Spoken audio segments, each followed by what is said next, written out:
ಮಾಲಿಕೆ 3 ಪುಸ್ತಕ ಪರಿಚಯ 25 ತಿಂಗಳ ವಿಶೇಷ ಡಾಕ್ಟರ್ ಕೆ.ಎನ್. ಗಣೇಶಯ್ಯ ಅವರ ಕಾದಂಬರಿಗಳು. ಪುಸ್ತಕದ ಹೆಸರು ಗುಡಿಮಲ್ಲಂ.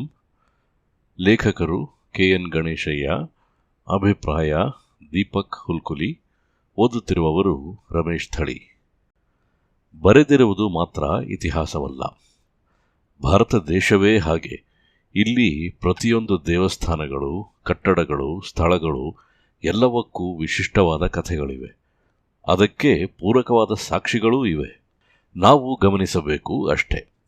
ಇಲ್ಲಿ ಲೇಖಕರು ಒಂದು ವಿಶಿಷ್ಟವಾದ ಸೂರ್ಯವರ್ಮಯಾನ ಎಂಬ ಮಯನ್ಮಾರ್, ಥೈಲ್ಯಾಂಡ್ ಹಾಗೂ ಕಾಂಬೋಡಿಯಾದ ಪ್ರಯಾಣದಲ್ಲಿ ಸಂಗ್ರಹಿಸಿದ ವಿಷಯಗಳನ್ನು ಎಂದಿನಂತೆ ಇತಿಹಾಸದ ಥ್ರಿಲ್ಲರ್ ಆಗಿ 4 ಕಥೆಗಳ ಸ್ವರೂಪದಲ್ಲಿ ಬರೆದಿದ್ದಾರೆ. ಗುಡಿಮಲ್ಲಂ ಇದು ಇತಿಹಾಸಕಾರರಿಗೆ ಒಂದು ಪ್ರಶ್ನೆಯಾಗಿರುವ ಒಂದು ಶಿವನ ದೇವಸ್ಥಾನ. ಗಂಡಿನ ಜನನಾಂಗದ ಸ್ವರೂಪದ ಲಿಂಗವು ಇಲ್ಲಿದೆ. ಅದು ಯಾವ ಕಾರಣಕ್ಕೆ ಸ್ಥಾಪಿತವಾಯಿತು ಎಂದು ಇತಿಹಾಸಕಾರರು ಅನೇಕ ಬಗೆಯಾಗಿ ವ್ಯಾಖ್ಯಾನಿಸಿದ್ದಾರೆ. ಇಲ್ಲಿ ಲೇಖಕರು ಅದಕ್ಕೆ ಜನಪದೀಯ ಕಥೆಯಿಂದ ಇತಿಹಾಸವನ್ನು ನಿರೂಪಿಸಲು ಪ್ರಯತ್ನಿಸಿದ್ದಾರೆ. ಮಣಿಕರ್ಣದ ವಯಸ್ಸಾದ ರಾಜ ಸಣ್ಣ ದೊರೆಯ ಮಗಳಾದ 20ರ ಹರೆಯದ ಮಲ್ಲಮ್ಮನನ್ನು ಮದುವೆಯಾಗಿ ನಂತರ ಬಾಳಿಸಲಾಗದೆ ಹೋದರೂ ತನ್ನದೇ ಬುದ್ಧಿವಂತಿಕೆಯಿಂದ ಮಲ್ಲಮ್ಮ ಆ ರಾಜ್ಯವನ್ನು ಆಳುವುದು, ಅದಕ್ಕೆ ಪೂರಕವಾಗಿ ಈ ದೇವಸ್ಥಾನ ಕಟ್ಟಿಸುವುದು, ಹೀಗೆಲ್ಲ ಕಾರಣಗಳನ್ನು ನೀಡುತ್ತಾರೆ. ಇನ್ನು ಸುಚಾರುದೇವಿ. ಈ ಕಥೆಯಲ್ಲಿ ಮಯೂರ್ಭಂಜ್ ಈ ರಾಜ್ಯದಲ್ಲಿ ರಾಜನಾದ ಶ್ರೀರಾಮಚಂದ್ರ ದೇವ್ ಭುಜಾರ ಹಾಗೂ ಸುಚಾರುದೇವಿಯ ಪ್ರೇಮಕಥೆಯನ್ನು ಹಾಗೆ ಇತಿಹಾಸದ ತಪ್ಪುಗಳನ್ನು ತಿದ್ದಿ ಸರಿಪಡಿಸಲು ಪ್ರಯತ್ನಿಸಿದ್ದಾರೆ. ಏಕ್ಲಾಖಿ ಮುಸೋಲಿಯಂ ಈ ಕಥೆಯಲ್ಲಿ ಕುತಂತ್ರದಿಂದ ಮತಾಂತರಗೊಂಡ ಮಗ ತಂದೆಗೆ ಸಲ್ಲಿಸುವ ಶ್ರದ್ಧಾಂಜಲಿ ಸ್ವರೂಪದಲ್ಲಿದೆ.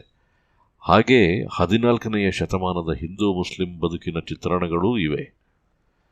ಯುದ್ಧಬಂಧ ಈ ಕಥೆ 2ನೇ ಮಹಾಯುದ್ಧದ ಸಂದರ್ಭದಲ್ಲಿ ಬರ್ಮಾದಲ್ಲಿ ಸೇವೆಗೈದ ಪೂಮಾದೇವಿ ಎಂಬ ನರ್ಸ್ ಹೇಗೆ ಜಪಾನಿ ಸೈನಿಕನೊಂದಿಗೆ ಮದುವೆಯಾಗುತ್ತಾಳೆ ಮತ್ತು ಅದರ ಮುಂದಿನ ಭಾಗವನ್ನು ಅವರ ಮೊಮ್ಮಗನಿಂದ ಹೇಳಿಸಲಾಗಿದೆ.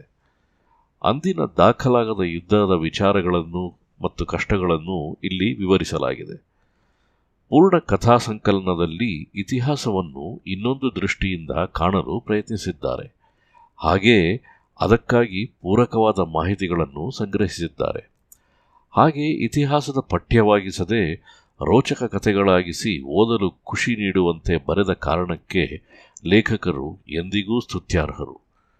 ಇತಿಹಾಸವನ್ನು ಗತಕಥೆಯ ನಿಟ್ಟಿನಲ್ಲಿಯಾದರೂ ಓದಿದರೆ ನಮ್ಮ ಇತಿಹಾಸ ಎಷ್ಟು ಸಮೃದ್ಧಿಯಾಗಿತ್ತು ಎಂದು ತಿಳಿಯುವುದರ ಜೊತೆಗೆ ಅಂದಿನ ಕಾಲಘಟ್ಟದಲ್ಲಿನ ಆಗುಗಳು, ಕೆಲವು ನಿಗೂಢ ರಹಸ್ಯಗಳನ್ನು ತಿಳಿಯುವ ಆನಂದ ಗಣೇಶನಯ್ಯನವರ ಈ ಕಥಾ ಸಂಕಲನ ಕೊಡುತ್ತದೆ.